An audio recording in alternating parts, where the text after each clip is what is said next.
الحمدلله والصلاة والسلام علی رسول الله وبعد. تخصصات د جامعه عبدالله ابن مسعود په چوکاټ کې په 1443 کال کې دلته په کابل کې د لوړو زده کړو وزارت تر چتر لاندې خپل رسمي کار پیل کړ.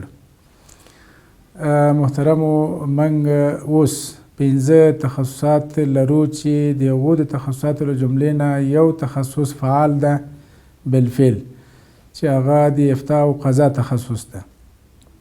راتلونکي 4 تخصصات چې دي هغه لا تر اوسه پورې شروع شوي نه دي، خو پلانونه او نصابونه یې تهیه شوي دي. په راتلونکي کې به انشاءالله هغه تخصصات هم پیل شي چې هغه په لنډو کې یادونه کوو چې تفسیر تخصص ده، حدیث تخصص ده، او په دې ترتیب باندې فقه المعاملات، اسلامي بانکداري ده او دعوت و ارشاد تخصص ده.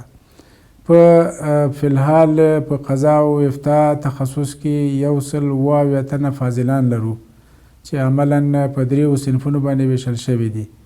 د دغو تخصصاتو لپاره اوس فلحال 23 تنه ماهر استادان چې په خپل اړوندو تخصصونو کې ماستري لري، ځینې 2 ماستري لري، ځینې تر 3 پورې دغسې ماستریانې لري او تخصص لري. نو همې دغسې دا زموږ استادو د مدارسو دیني زده کړې کړي دي او بعضو یې نور په دغه پوهنتوني زده کړو کې هم لاسرسی لري او هغه یې هم کړي دي. نو موږ د تخصصاتو لپاره یو کاري ټیم لرو، الحمدلله خپل اداري سټاف لرو چې تقریبا 20 تنه اداري کارکوونکي دي او په دې ترتیب باندې کارمندان لرو.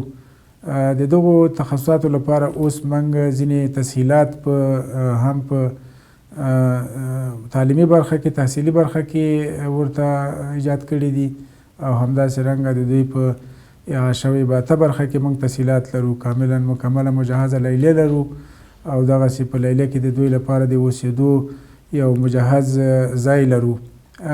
د دې ترڅنګ موږ په تعلیمي او تحصیلي برخه کې د دوی لپاره یو مجهز کتابتون ایجاد کړی. په کتابتون کې په زرګونو کتابونه دي. دغه فزیکي کتابتون ترڅنګ مو الکترونیکي کتابتون هم ایجاد کړی ده چې هغه به وخت په وخت باندې نور هم غني کېږي انشاءالله، او استادان به پکې په خپله دغسې څېړنې کوي او د معلوماتي ټکنالوژۍ نه به پکې استفاده کوي. کمپیوټر لیب لرو د دوی لپاره چې د سافټ سکلز پروګرامونو ورته هغسې لنډمهاله ورکشاپونه لرو د دوی لپاره، سیمینارونه لرو، د ظرفیت لوړونې پروګرامونه لرو. په دواړو برخو کې هم د استادانو لپاره په میتودولوژۍ کې او هم د مامورینو هغه لپاره په کمپیوټري زده کړو کې او سافټ سکلز پروګرامونو کې. د تخصصاتو ریاست خپل یو کلن پلان لري او د دې تر چتر لاندې چې کوم اداري واحدونه دي هغه د دغه یو کلن پلان په رڼا کې خپل پلانونه جوړ کړي دي. دغه پلانونه وخت په وخت باندې ارزول کېږي او د دغه پلان مطابق باندې هر میاشت راپور اخیستل کېږي، هغه توحیدېږي او بیا د په وزارت کې د پلان او پالیسي ریاست سره شریکېږي. په دې ترتیب باندې موږ د دوی لپاره PDC یعنې پرمختیایي مرکز لرو چې هغه خپل پلان لري چې وخت په وخت باندې په آنلاین شکل باندې موږ یو آنلاین تدریسي بهیر هم لرو چې په وخت باندې له لرې نه دوی سره خپلې تجربې شریکېږي.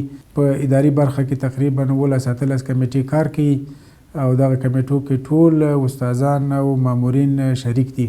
دلته په اداري برخه کې تقریبا یو علمي شورا لرو چې په راز کې خپله ریاست وي او دغسې د استادانو، ډیپارټمنټونو او امرونو نه متشکله ده. رهبري شورا لرو، دغسې اداري شورا ده چې هغوی په خپل وخت باندې کار کوي.